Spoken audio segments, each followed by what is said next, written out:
symbol of spring, one of many symbols of spring, are chicks, little chicks.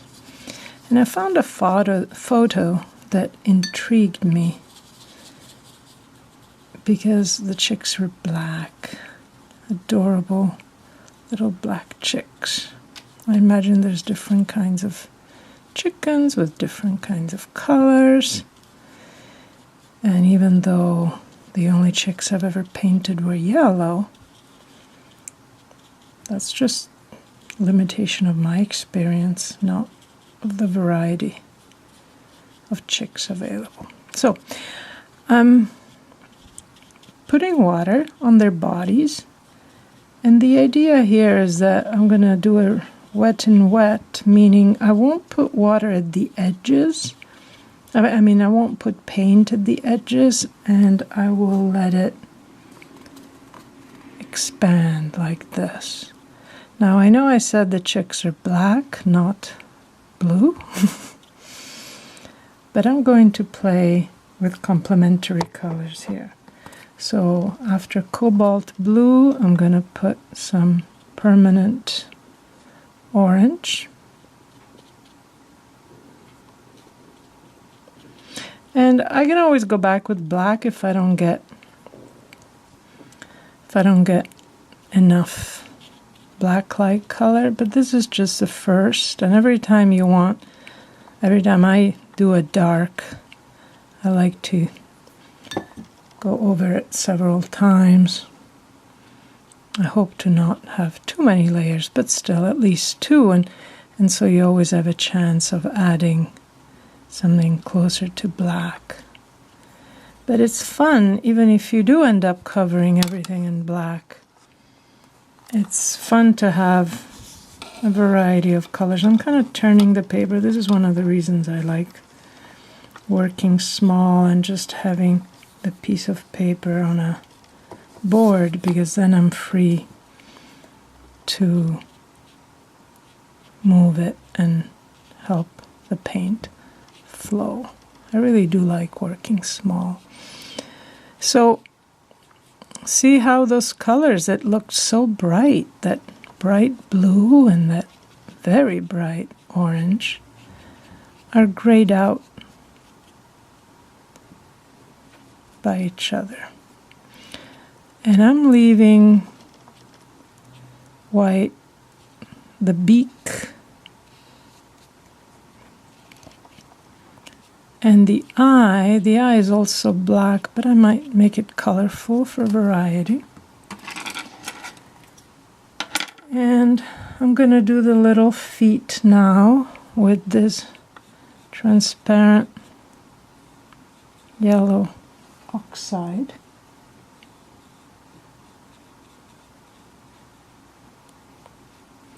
It's a color I just recently bought, and I'm already in love with it.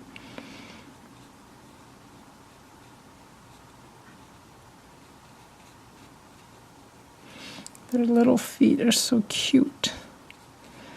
They don't have much of a leg because it's covered by their fluff. This one is a little bit, doesn't have very straight legs, shall we say. But that's even cuter, if anything.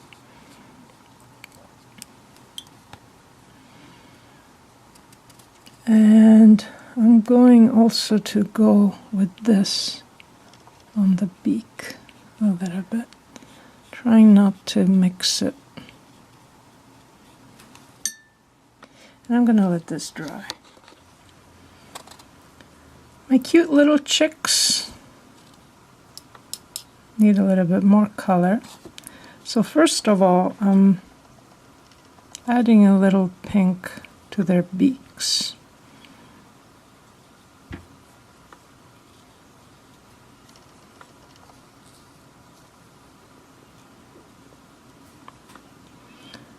This is going to be their lightest part.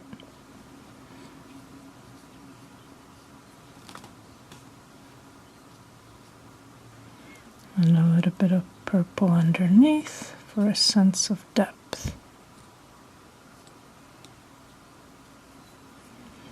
So the pink, I'm calling it pink, it's a permanent Carmine. And I'm going to do the same to their cute and disproportionately large feet. With again some Carmine red, and this is that transparent yellow oxide that I've recently discovered.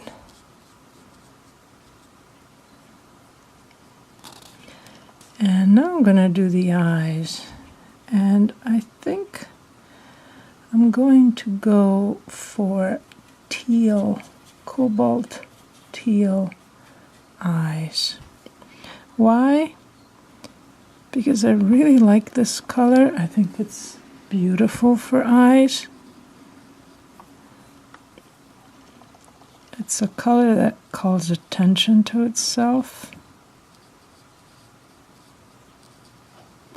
At the same time, I don't have a lot of opportunities to use it. So basically, I like it. That's the reason I'm using it. Which I believe is as good a reason as anything. Unless you're an illustrator for whom realism is an important part of your painting experience.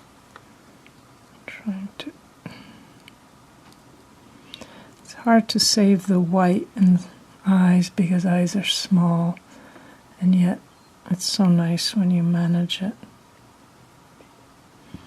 However, you can always go back with either gel pen or gouache. And it looks like I'm going to have to do that. Now, I'm going to do that background chick. And the way I'm going to do it is with this color called Shadow Violet. It's transparent enough.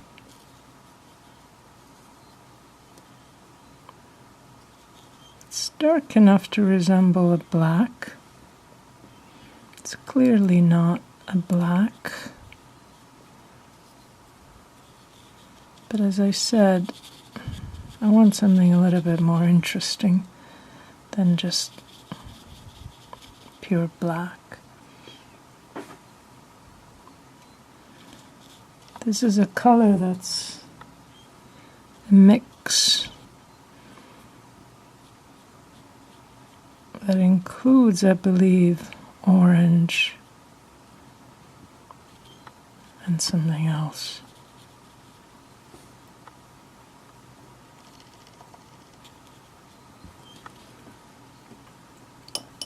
I'm going to intensify with more, especially down here.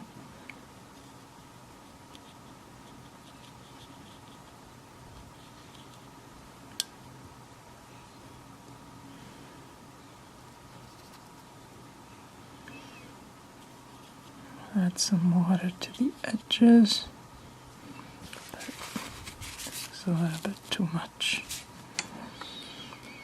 I'm going to do the same with this other chick. Again, Daniel Smith Shadow Violet.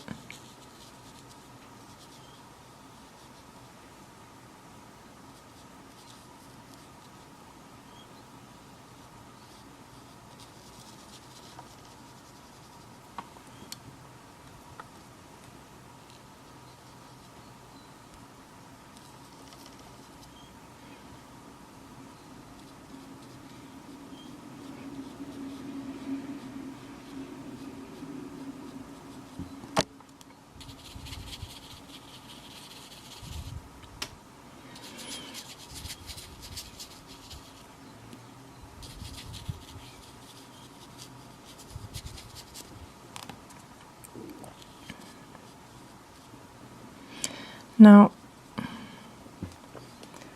There are parts of it that I would like to be a little bit darker. So I have a little bit of what Daniel Smith calls lunar violet. This is a lunar black. And so I'm going to highlight bits and pieces of these birds, the darkest parts. So I guess highlight is not the right word. With this fabulous, fabulous color. It is a color that granulates. I don't even know that granulating is the correct word because it is such an intense effect.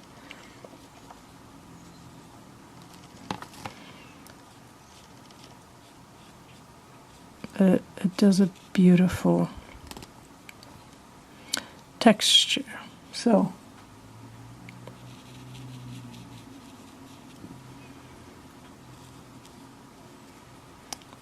there are plenty of watercolors that frown on the use of black, and I agree that it can be boring if all you use is black.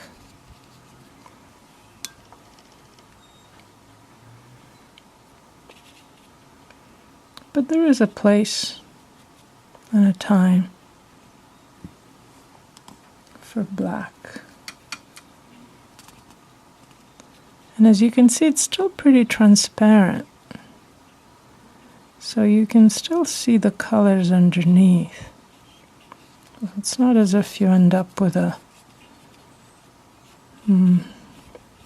boring swath of dark color.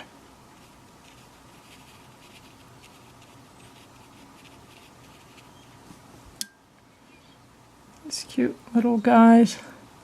I'm gonna add a little bit more Cobalt Teal on part of the eye. I always notice Cobalt Teal in painting. Some people are good at including it in, even in landscapes. It really calls attention to itself. And a little bit more of that yellow on the beak, the transparent yellow oxide, and a little bit of permanent orange on these funny feet. Maybe a little bit orange on the beak. And I'm going to call these two little guys done.